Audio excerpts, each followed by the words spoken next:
de actualización de RCP es del 2020, ¿okay? De las pautas de la AIA. Entonces es importante que tengan esto presente porque se supone que dentro de 2 años se deben actualizar nuevos cambios que puedan haber. Y eso es importante. Cuando ustedes se gradúan de médico, probablemente tengan que hacer esto, el PALS o el ASLT, que es en adultos, y ahí ustedes, por supuesto, van a profundizar un poco más en el manejo del paciente crítico en el caso de reanimación cardiopulmonar, el manejo del cardio o insuficiencia respiratoria, que es importante. Vamos a hablar un poquito del concepto, fisiopatología. Hay algunas cosas nuevas, las recomendaciones y los principales cambios que se presentaron en el año 2020 que en la actualidad están vigentes. ¿Okay? Sí hay que diferenciar, y no voy a hacer hincapié en el paro cardiorrespiratorio extrahospitalario, no tiene ningún sentido, pero sí me interesa el intrahospitalario. Fíjense que la cadena de supervivencia está muy clara. Para las dos es similar, lo único que por supuesto en el paro cardiorrespiratorio extrahospitalario se hace mucho hincapié en la prevención. ¿Okay? Y en el caso del intrahospitalario hay reconocimiento y prevención temprana de lo que pueda ocurrir. Y esto es lo que nosotros le hacemos mucho hincapié, es que ustedes reconozcan los signos de insuficiencia cardiopulmonar. ¿Por qué? Porque en el paciente pediátrico la hipoxemia lleva hipoxia, acidosis y paro. Y ustedes muchas veces el paciente llega avisando que está chocado y cuando no se toma en cuenta, esto puede pasar en minutos, de pasar de una insuficiencia respiratoria, insuficiencia cardiopulmonar y paro cardiorrespiratorio. ¿Okay? Y eso yo no quiero que les pase. Entonces, ¿qué es paro cardiorrespiratorio? Es una interrupción tanto brusca, inesperada, potencialmente reversible de la respiración y circulación espontánea del paciente. ¿Okay? Cuya situación previa no hace esperar en ese momento un desenlace mortal. ¿Que nosotros podemos intervenir aquí? Sí.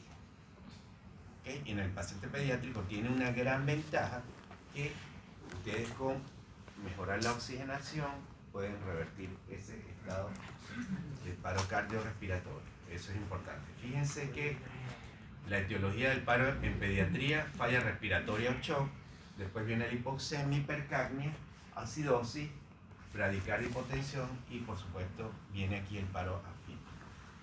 Y eso nosotros podemos evitar todo esto. Si el paciente presenta falla respiratoria o shock, nosotros debemos mejorar el estado hemodinámico o también el estado de esa falla respiratoria, o proveyendo oxígeno, o si no, probablemente que intubación traqueal y manejando de ventilación mecánica para tratar de corregir sí o sí la hipoxemia. ¿Por qué? Porque la hipoxemia me puede llevar a anaerobiosis celular y después aumento del ácido láctico, acidosis. Aquí viene todo lo que tiene que ver con el paro cardiorrespiratorio.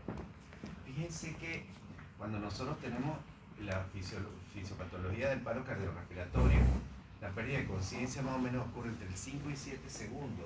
Posteriormente, a los 10 minutos hay un agotamiento de la reserva de oxígeno, agotamiento de la reserva de glucosa a los 14 segundos, 20 segundos ya debería tener un electroencefalograma plano, de los 30 a 40 segundos agotamiento de todo lo que es la energía, el ATP, acidosis metabólica 4 a 6 minutos, y cuando la mayoría de los trabajos que se han hecho, mayor de 7 minutos, ya hay un daño estructural que puede ser irreversible. En pediatría no se sabe totalmente la verdad. Si ustedes me dicen a mí cuánto uno reanima a un niño hasta que el cuerpo aguante, ¿okay? Y esto ustedes se van a fijar que en el momento que uno empieza a reanimar, dependiendo de la causa, por supuesto, uno tiene que ser muy criterioso a la hora de que ustedes empiecen a reanimar, porque si es un paciente que está en fase terminal de su enfermedad, es mejor darle buen morir. ¿Okay? No nos debemos encarnizar. Pero si es un paciente que probablemente venga posterior a un accidente de tránsito o un ahogamiento o que tenga una patología aguda, hay que reanimar hasta que nosotros probablemente veamos que si responde o no, las pupilas es algo importante, que si responde o no haya reacción pupilar, o que por lo menos garantice de que haya recirculación espontánea en algún momento y que ustedes puedan agarrarse a eso para seguir reanimando.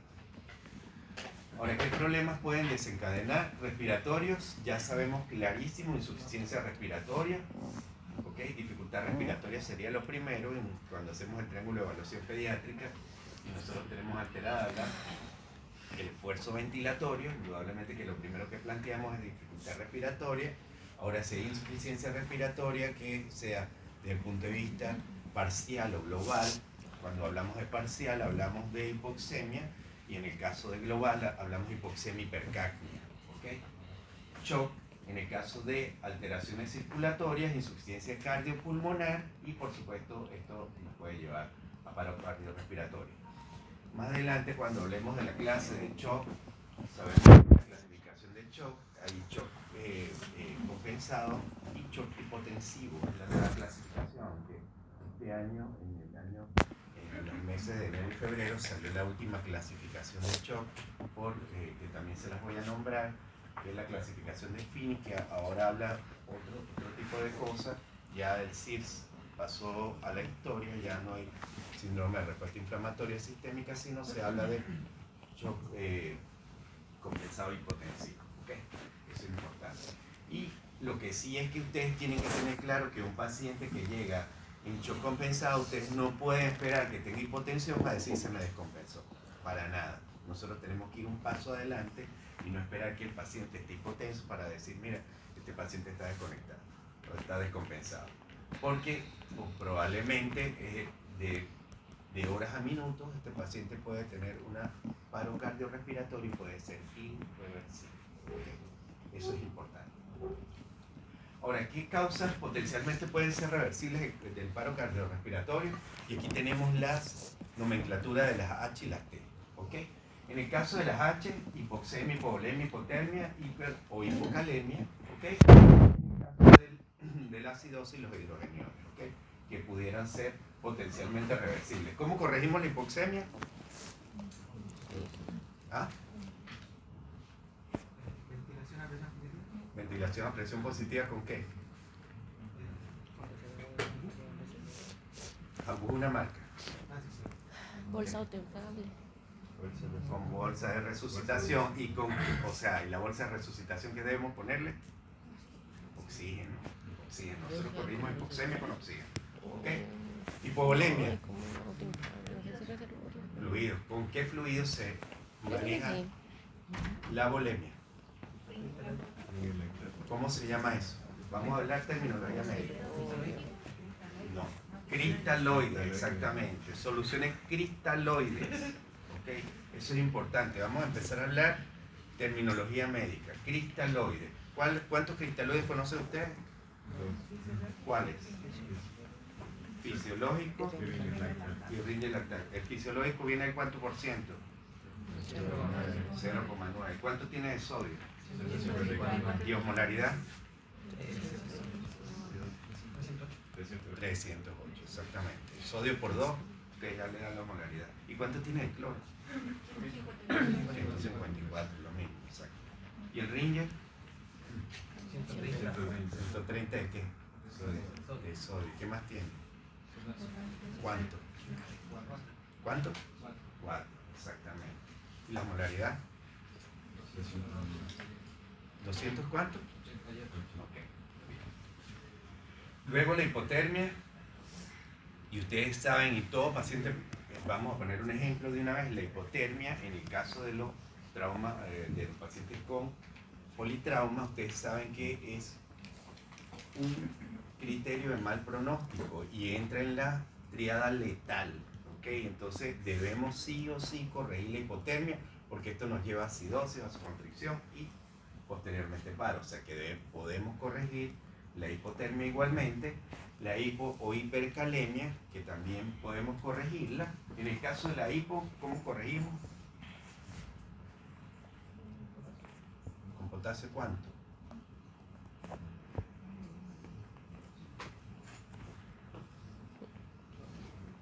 ¿Cuánto corregimos con potasio? Debería ser de 0,5 o 1000 equivalente por kilo por dosis, ¿ok? Debería debería ser no excederse más de 1 miliequivalente por kilo por dosis. ¿Okay? Y en el caso de la hiper, ¿cómo corrige usted la hipercalemia? Esto es de adulto, esto no es de niño. Lo primero que hacen, ¿qué es? ¿Por qué? ¿Qué hace el gluconato de calcio? Exacto, no corrige el potasio, pero estabiliza la membrana. O sea que es de primera opción colocar el gluconato de calcio. La dosis 100 miligramos por kilo por 12. Después de segundo,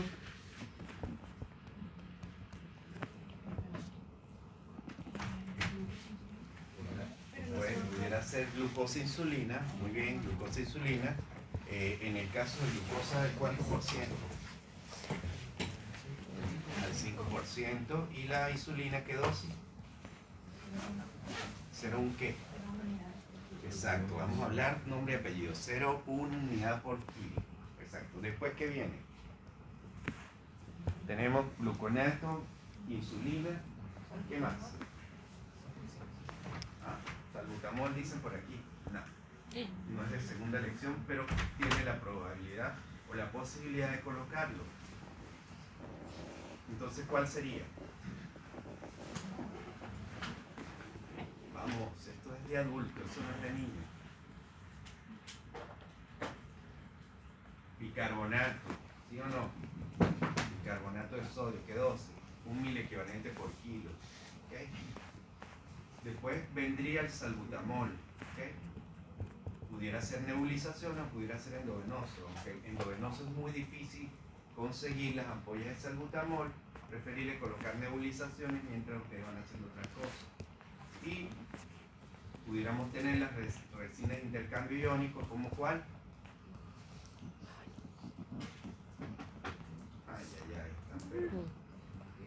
El callaxalate. ¿Okay? El callaxalate, que son resinas de intercambio iónico que pudieran también ayudarnos, no es de manejo en hipercalemia severa. Y en el caso de las acidosis, ustedes saben que las acidosis metabólicas se corrigen.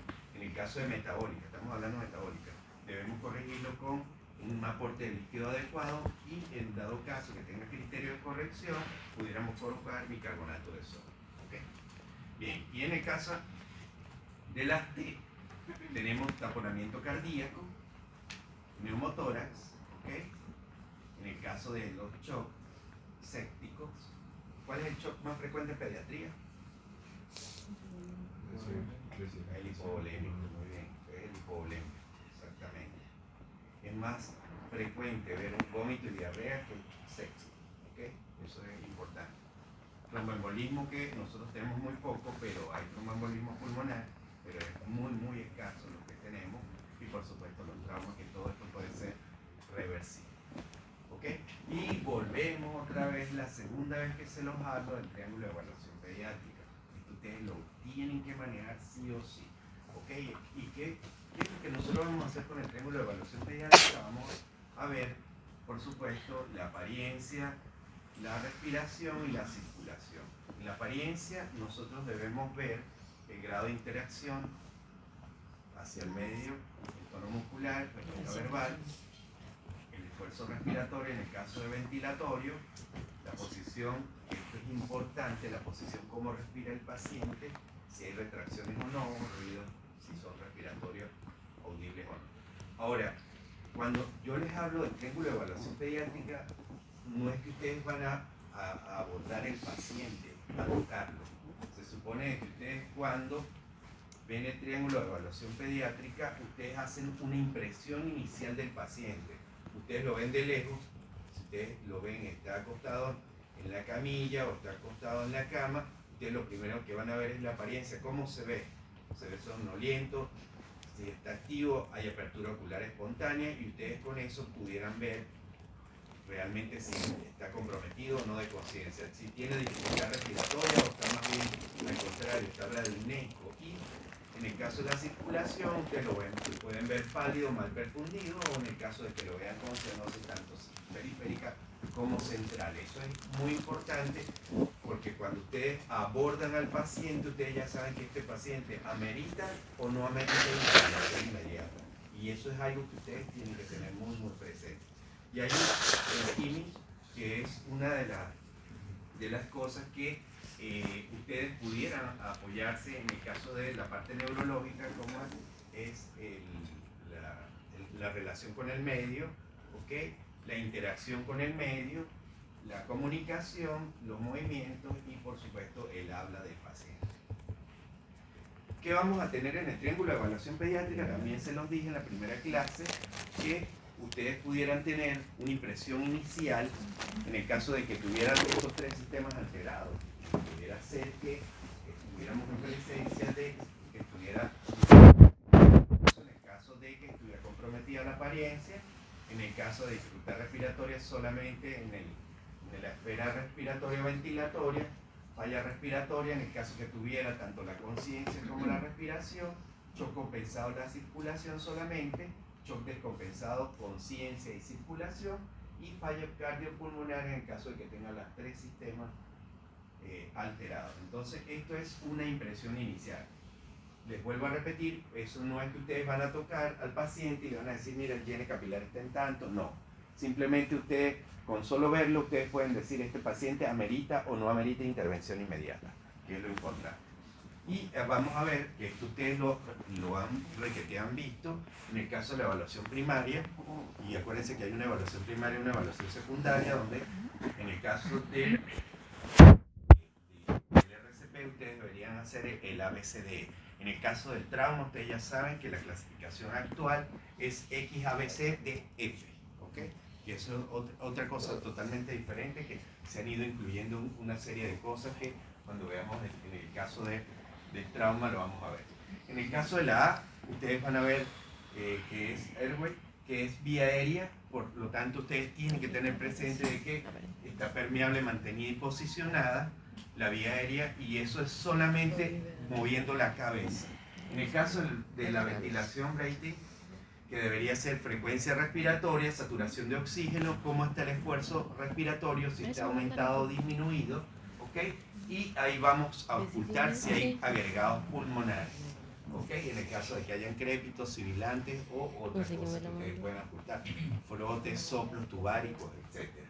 En el caso de la C, ustedes irían con la circulación, frecuencia cardíaca, presión arterial, los pulsos, que en el caso de los pacientes mayores de 1 año, ustedes deberían tomar pulso carotidio, y en menores de 1 año debería ser pulso braquial. Eso ténganlo presente porque es algo que desde el punto de vista internacional, si ustedes llegan a estar en un avión y de repente hay un niño que hace un paro cardiorrespiratorio, no es que le van a estar poniendo la mano en el cuello si es un niño menor de 1 año.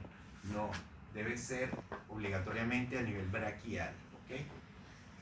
Y tienen que ver cómo es el llene capilar y por supuesto si hay los ruidos cardíacos son rítmicos, si tiene soplo o no tiene soplo, eso tienen que dejarlo previsto. Y normalmente en la C, nosotros ahí tomamos las vías.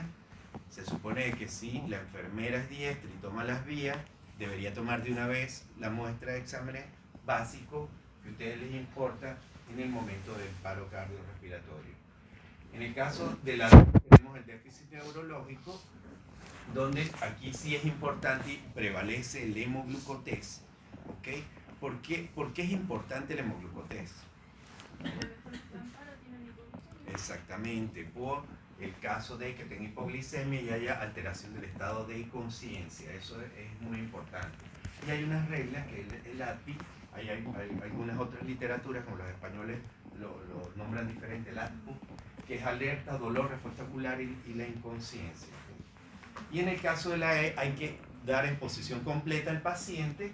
Ustedes sí o sí tienen que tomarle la temperatura y ver si hay lesiones visibles o no. Cuando ustedes estén en simulación, nosotros le vamos a hacer como un mini pulse, que es una simulación bastante compleja, que ustedes tienen que interactuar. Nosotros hacemos que prácticamente yo se lo hago y casi igual a los becados, de manera de que ustedes tomen la conducta de qué es lo que tienen que hacer, ¿ok? Ponemos un video de un paciente y ustedes tienen que dar órdenes.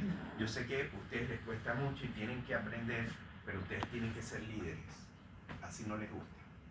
Porque el día que ustedes estén en el servicio de urgencia y ustedes sean los médicos ahí, ¿quién es el que toma las decisiones? Ustedes. Ustedes no van a estar llamando, doctor Gonzalo, ayúdeme. No, ustedes tienen que tomar decisiones. Decisiones propias que si mando este niño a la casa, si no lo mando, qué tratamiento puede tener, si le pongo este tratamiento estará adecuado, si le doy chance o no le doy chance. Todas esas cosas tienen que decidirlas ustedes. Y por ende, tienen que aprender a ser líderes. Además, tienen una enfermera al lado y tienen un test probablemente que ustedes van a ser su jefe. Entonces, hay que tener buena comunicación con ellos porque ellos van a ser su mano derecha. No hay nada peor que ustedes lleguen y cortándole la cabeza a una enfermera porque ténganlo por seguro que le va a hacer la vida imposible. Se los puedo asegurar. O el primer día, acuérdense de mí, cuando ustedes vayan a hacer un turno, por alguna cosa los van a probar. A ver si saben o no saben. ¿Okay? Les pueden preguntar cualquier cosa, hasta, doctor, ¿el diazepam se diluye o no se diluye? Te puede preguntar a la enfermera. ¿Se diluye o no se diluye? No se diluye. No se diluye. ¿Por qué? Porque si ustedes le dicen sí, le va a decir, mira cómo se puso, doctor. El medicamento está mal. No está mal, es que precipita cuando se diluye. ¿Entienden? Entonces, ustedes hay muchas cosas que tienen que saber y tienen que tener criterios propios. ¿Ok? Y no dejarse amedrentar de la gente. Luego tenemos una evaluación secundaria donde a nivel internacional se habla de sample, ¿okay? Que es signos y síntomas, si tiene alergia, y esto inclusive, ustedes pueden tener un interno después del octal, cuando ustedes sean médicos tengan un interno, y el paciente está en paro y ustedes le digan al interno, por favor, va y pregúntele, porque hay muchas cosas que a veces uno quisiera saber, y el chico puede salir y preguntar solamente el sample. ¿Cuándo ocurrió? ¿Cuándo pasó? ¿Qué fue lo que pasó? ¿Es alérgico a algún medicamento? Porque esto pasa mucho. El paciente está grave y ustedes pásenle paracetamol, que tiene fiebre. Y la mamá después le dice, doctor, es alérgico al paracetamol. Ustedes ya se lo están cumpliendo. Entonces hay cosas que debemos saber realmente si son o no son. Si toma algún medicamento, si tiene una medicación actual, ¿qué historia previa tiene de este niño? Las PAS, que es la última comida, porque en el caso de las intubaciones de secuencia rápida esto se obvia, pero uno debería saber cuándo fue la última comida de este paciente y qué elementos llevaron a la enfermedad. ¿Okay? Esto es importante que ustedes lo conozcan. Podemos hacer hincapié en el caso de los recién nacidos y lactantes, se utiliza la arteria braquial, y en mayores de 1 año, que en el caso del PALS se habla de niño. ¿Ok? Niño mayor de 1 año. En el caso del PALS solamente. Y lactantes menores de 1 año. ¿Ok? Entonces tenemos el pulso braquial y tenemos el pulso carotidio. Para que lo sepan. ¿Cómo debemos hacer las compresiones? Comprimar rápido y comprimar fuerte. Es lo importante. Y esto yo se los pregunto 100.000 veces y 100.000 veces a veces no lo saben. Acuérdense, tienen que sacarse el chip de adulto. No es 30-2, es 15-2 si hay dos proveedores o 2 reanimadores, y si están solos es 30-2. ¿Ok? ¿Quedó claro esto? Que siempre se lo pregunto en la prueba y me lo contestan al revés. ¿Tanto para niños como para recién nacidos los chicos? Sí, igualmente. ¿Okay? Lo que pasa es que en recién nacido, no voy a hablar de reanimación de recién nacido hasta que ustedes no den el tema de recién nacido el lunes, que la reanimación es diferente, ¿ok? Pero en el caso del paciente pediátrico, 15-2 si están acompañados, ¿ok? Uno se ocupa de la vía aérea y el otro se ocupa de las compresiones. Y si están ustedes solos, ustedes deberían ser 32. ¿Okay? Hay que iniciar compresiones inmediatamente. El segundo rescatador prepara la ventilación, ¿ok? Y lo que sí es que es importante que ustedes puedan permitir la expansión torácica completa. En el caso de ustedes están dando compresiones, ustedes tienen que sí o sí aproximadamente, debería ser entre 100 y 120 compresiones por minuto. Eso es lo ideal, y ustedes deberían en el caso de si ya el paciente está intubado, dar ventilación cada 2 o 3 segundos. Eso es lo ideal. Y si no, debería ser 15, 2. 15, 2. ¿Qué pasa si yo estoy dando compresiones y el compañero de ustedes está en la ventilación y ustedes no ven que expande? ¿Qué hacen?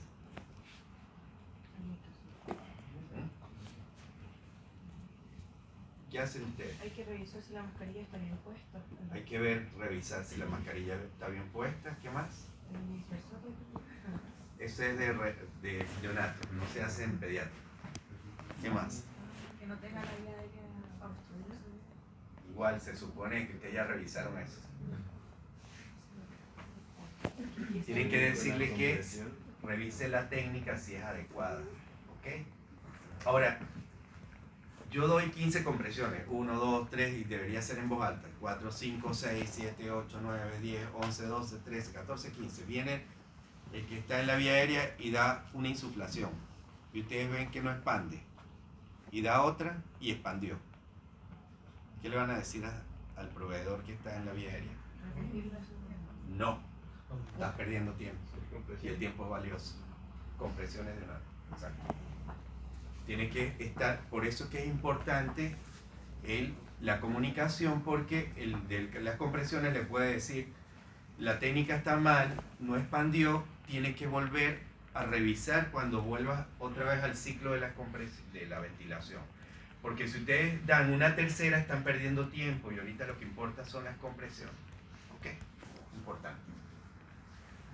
Entonces deben comprimir el tercio del diámetro anteroposterior del tórax, aproximadamente son 5 centímetros, y de esta forma es que ustedes deben. Y en esto sí yo hago bastante hincapié y le he dicho al doctor Añez también, porque él es el que se ocupa de la relación básica, de que ustedes no doblen los codos. Eso que ustedes hagan como flexiones, eso no sirve. ¿Ok?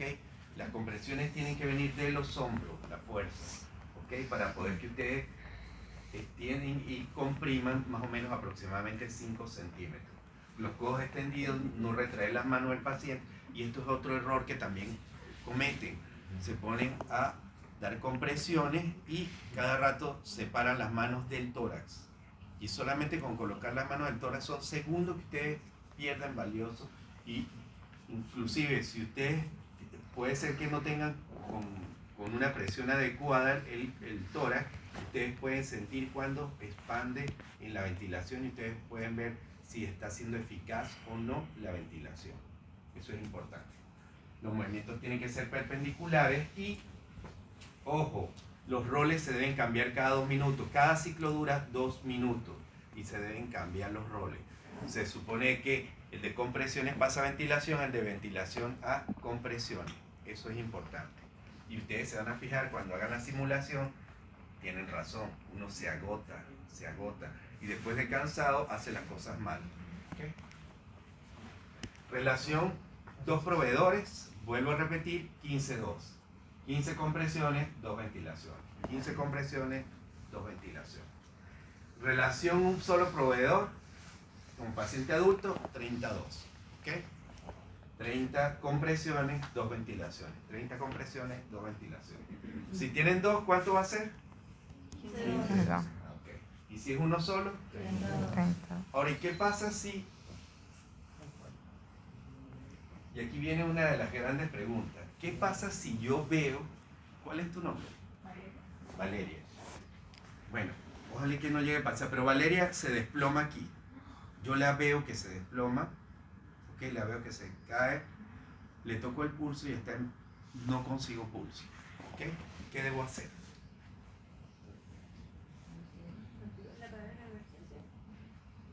¿Cuál? Asegurar el área, llamar a decirle a alguien que llame a emergencia, empezar con la compresiones. Exacto. Si yo la veo que se desploma, yo debería hacer eso. Llamar al cerebro. ¿A qué número llamas? ¿Cuál es tu nombre? Javiera. Javier, ¿a qué número llamas? ¿Al 131? 131, exactamente. 131, ¿ok? Llama al 131 y debería activarse el sistema de emergencia, ¿ok? Y comienza de una vez con ¿qué? Con las compresiones. Comienza con las compresiones. Pero ¿qué pasa si yo llego y veo a Valeria en el piso, le tomo el pulso y nada. ¿Qué debo hacer? No. Ahí, por supuesto, hay que asegurar la vía, pero yo debería iniciar compresiones porque no la vi. Porque no la vi. No sé cuánto tiempo está en ese estado. Yo debería empezar a reanimar y después tratar de ver con quién consigo ayuda. Por lo menos un ciclo, 2 minutos debería ser. ¿Okay? Fíjense que son dos situaciones diferentes. Si es presenciado o no es presenciado. ¿Okay? En el caso de las maniobras de compresión torácica, en el caso de los lactantes muy chicos, o sea, estamos hablando menores de 6 meses, ustedes pueden comprimir con 2 dedos.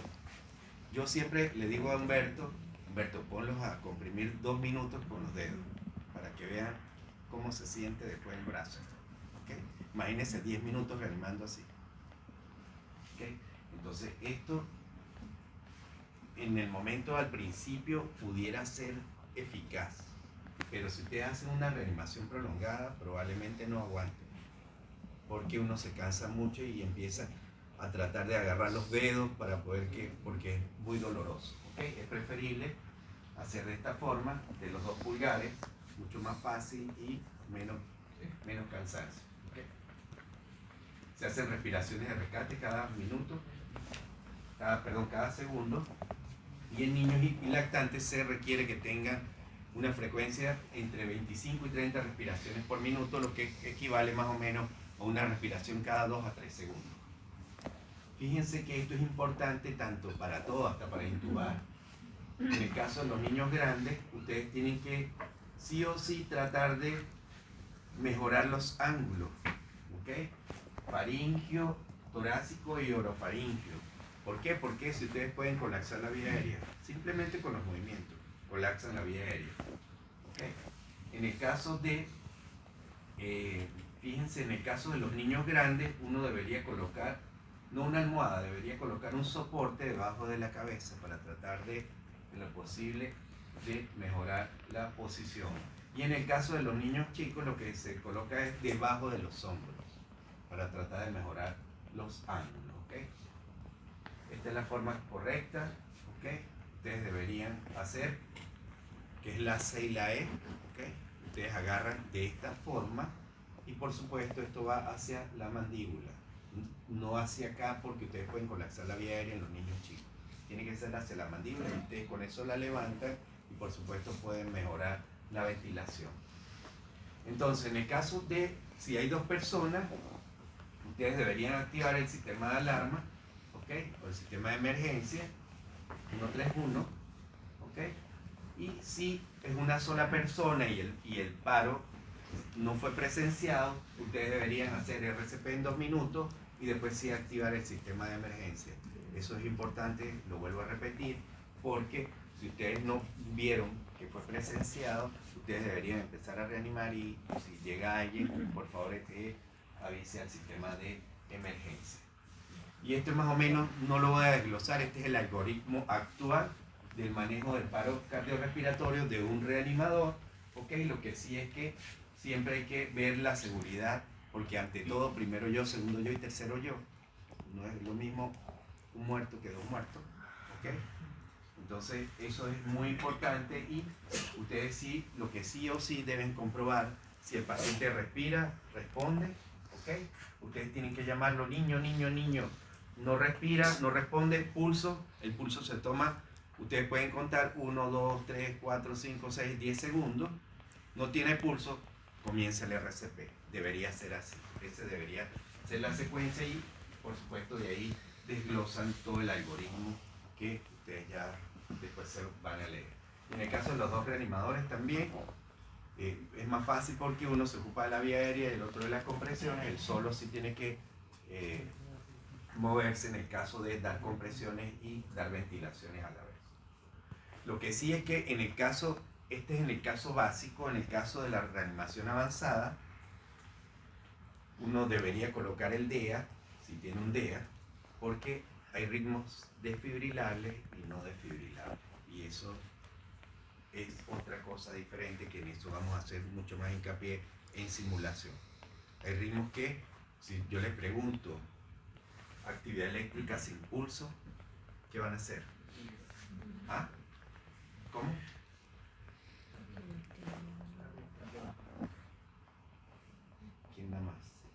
¿Cuáles son los ritmos desfibrilables y cuáles son los ritmos no desfibrilables? La sistolía. ¿Qué es?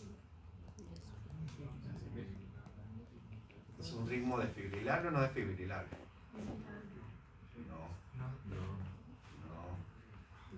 No desfibrilable. ¿Okay? Entonces ahí no tienen que estar ni montando el desfibrilador ni nada porque se supone que compresión y ventilación, por supuesto todos los pacientes que están en paro cardiorrespiratorio hay que monitorizarlo, eso sí es indudable, porque ustedes tienen que ver si después hay restitución de la circulación espontánea, si hay pulso, ¿ok? Y si hay actividad eléctrica. ¿Qué más? ¿La FB? ¿Desfibrilable o no? Desfibrilable. ¿Qué más? En el caso de los niños, la taquicardia supraventricular se cardioabierta, ¿okay? En este caso. Bueno, en el caso del soporte avanzado, ustedes deberían colocar oxígeno suplementario. Fíjense que aquí es diferente con lo que vamos a ver el lunes en los neonatos. Ustedes al principio no se debería utilizar oxígeno, se debería utilizar FIO de 0,21 a 0,30, ¿ok? Entonces fíjense que es nada, nosotros respiramos 0,21 y los recién nacidos, dependiendo de los minutos que tengan de nacido, ustedes pueden tener unas metas de oxigenación y eso lo va a ver con el grupo que le corresponda a la ventilación. Un acceso venoso, el acceso venoso no necesariamente tiene que ser una vía central, la gente está equivocada en este aspecto, la idea es que tenga una vía periférica o una vía intraósea urgente de manera que ustedes puedan pasar fluidos y medicamentos. Monitorización, si es obligatorio, ustedes deberían tener un monitor con electrodos cardíacos, debería tener presión arterial por supuesto y debería tener en el caso de un saturómetro para ver la saturación de oxígeno. Medicamentos, hay medicamentos que se utilizan, en el caso de pediatría, la epinefrina o adrenalina, ustedes el medicamento de primera línea, de hecho, es lo que se utiliza también como soporte vasoactivo, que tiene una función importante. ¿Qué hace la adrenalina? A mí se me olvidó qué hace. ¿Quién me dice qué hace la adrenalina?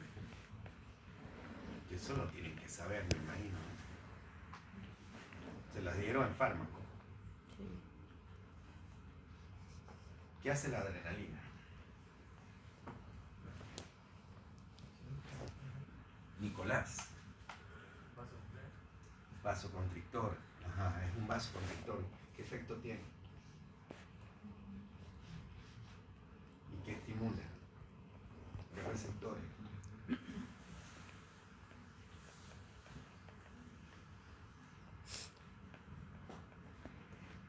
¿Quién me dice? Nadie. Todo el mundo mirando. Tiene un efecto alfa y un efecto beta, ¿okay? Receptores alfa y receptores beta.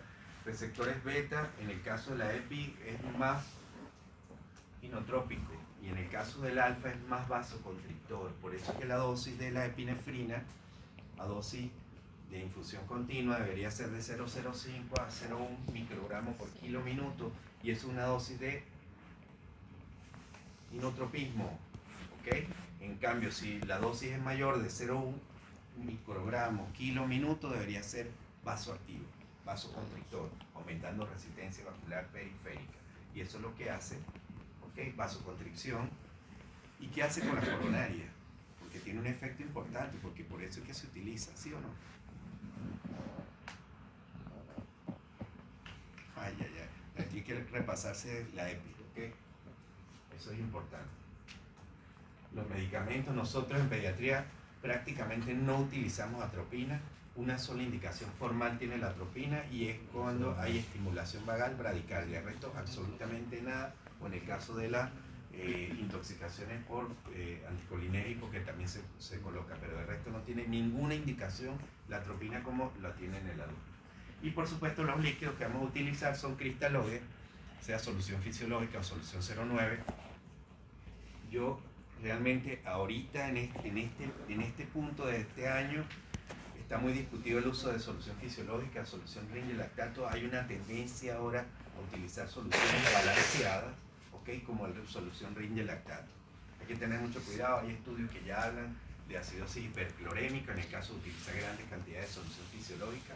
Yo creo que hay algunas patologías que sí probablemente van a cambiar el uso de cristaloides, que antes se utilizaba mucha solución fisiológica, como en el caso de los pacientes del gran quemado, que los grandes quemados manejan grandes cantidades de soluciones. Probablemente la guía MinSal haga un cambio que utilice Ringer lactato.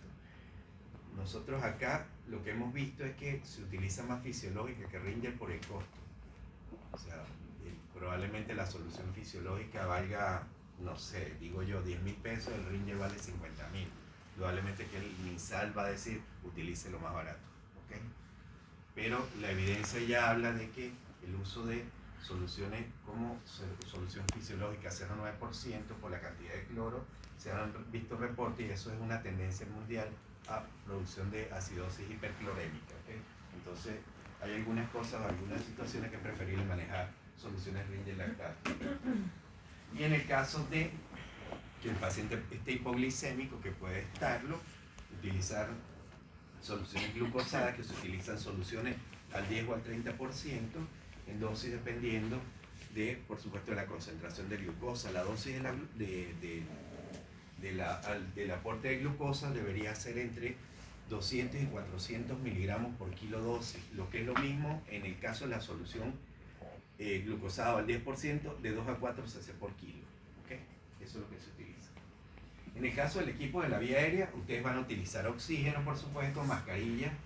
Las mascarillas antes eran oscuras, ahora son transparentes. Ustedes pueden visualizar si hay cianóxido o no. Si los dispositivos son orofaringeos o nasotraqueales también, indudablemente que pueden existir ese tipo de dispositivos. En el caso de la técnica de la C y la E, esta es la técnica adecuada, ¿okay? Donde ustedes envuelven la mascarilla y por supuesto hacen la E en la rama de la mandíbula. Esto debería ser lo correcto y ustedes simplemente pudieran rectificar la vía aérea si el paciente ventila o no ventila. Esto es muy importante porque a veces se colapsa y ustedes tratan, a veces uno entre el estrés de la situación, a veces tiende a colapsar la vía aérea y hay que tener mucho cuidado con los movimientos de tanto la C y la E, que ustedes lo deberían hacer de esta forma. ¿Okay? Es bastante sencillo y ustedes en el caso de los niños es más fácil, ustedes mueven y de una vez cuando empiezan a insuflar la bolsa, ustedes pueden ver la expansibilidad torácica y ustedes dicen, bueno, ya está bien. Ahora, ¿pero qué pasa si es el niño que probablemente la lengua se cae, que está inconsciente? ¿Qué pueden hacer?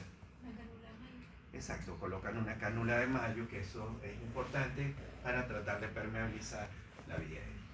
Entonces, en el caso de, si nosotros vamos a utilizar para manejo de vía aérea y permeabilizar, por supuesto deberíamos tener bolsas de reanimación.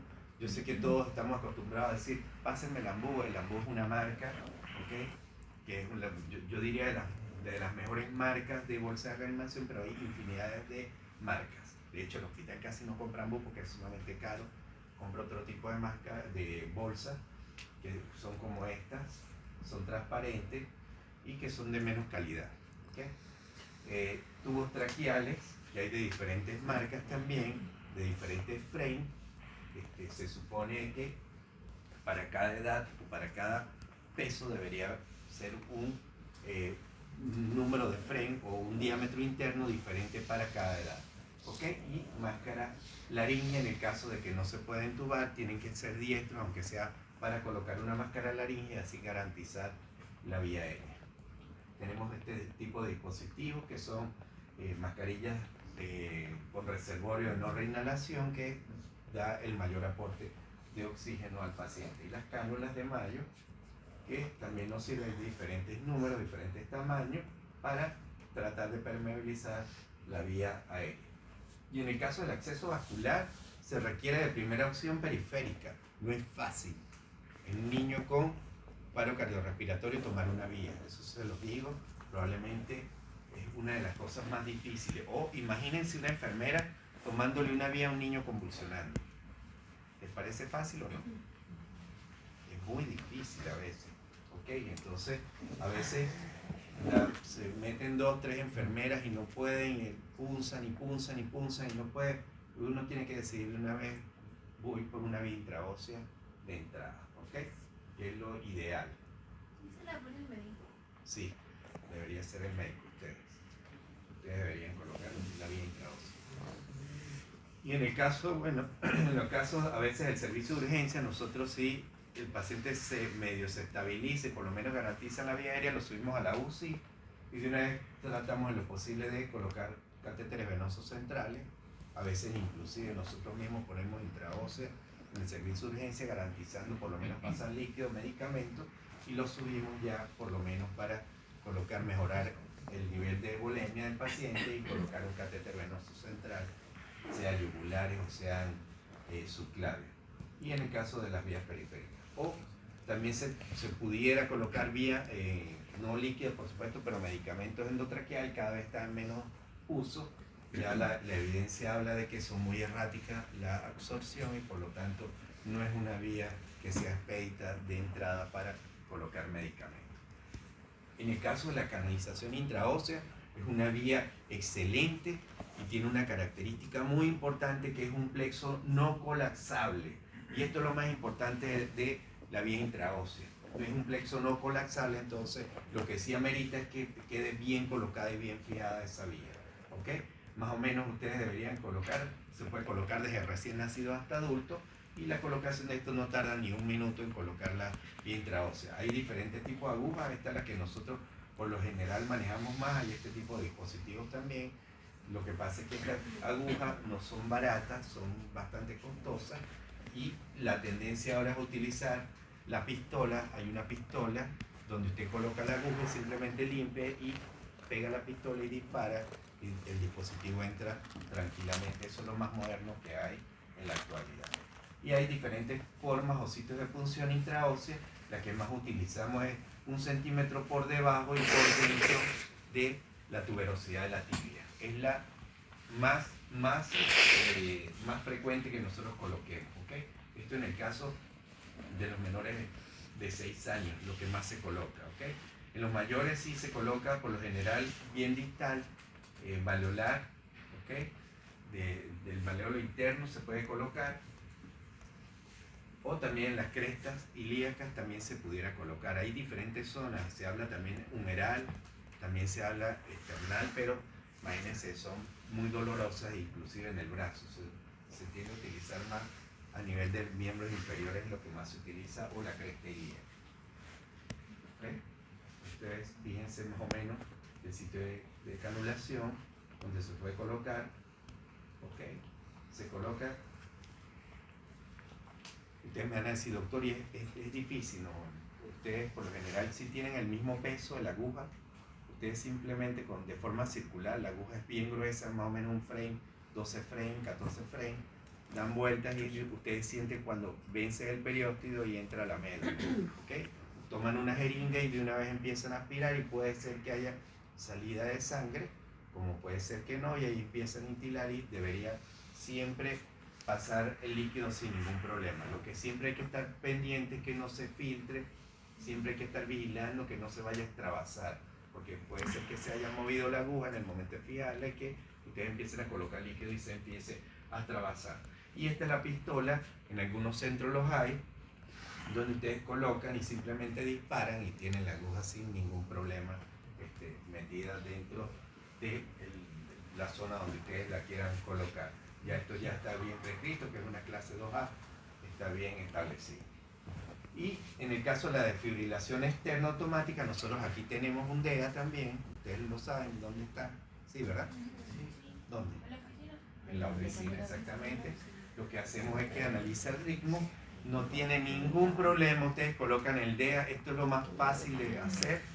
Ustedes saben que no se deben adelantar y eso es lo que les pasa, que quieren hacer todo rápido.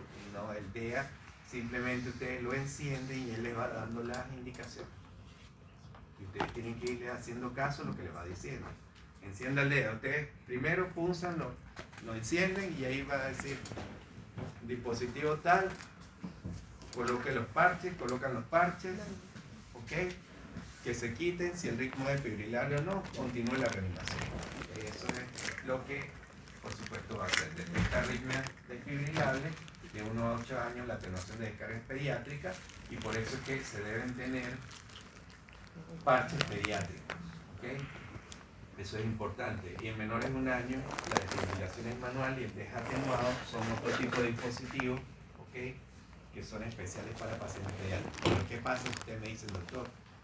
O sea, no en todas partes hay un DEA pediátrico, es verdad, no en todas partes se puede utilizar de adulto. Pero el problema de esto son los parches. Ustedes deberían colocar un parche adelante y otro atrás por lo grande que son los parches.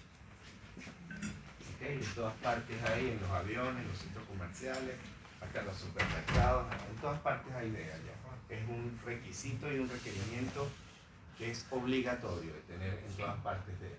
Y en el caso de los electrodos manuales, de los desfibriladores, nosotros tenemos este tipo de desfibriladores en el centro de simulación. Ya realmente esto ha ido en desuso un poco. En la actualidad, los desfibriladores, ustedes colocan los parches, el paciente se va con el parche, probablemente en la ambulancia puede ser que tenga el DEA conectado y nos dejan los parches y uno lo conecta de una vez al desfibrilador, que es lo actual que se está haciendo, de manera de no utilizar este tipo de dispositivos. ¿Okay? Este tipo de dispositivos es el que nosotros tenemos en el centro de simulación. Fíjense que hay palas para mayores de 10 kilos y menores de 10 kilos, es el mismo equipo. Ustedes simplemente le sacan la pala. ¿Se han dado cuenta? ¿Han manipulado este equipo? ¿Sí?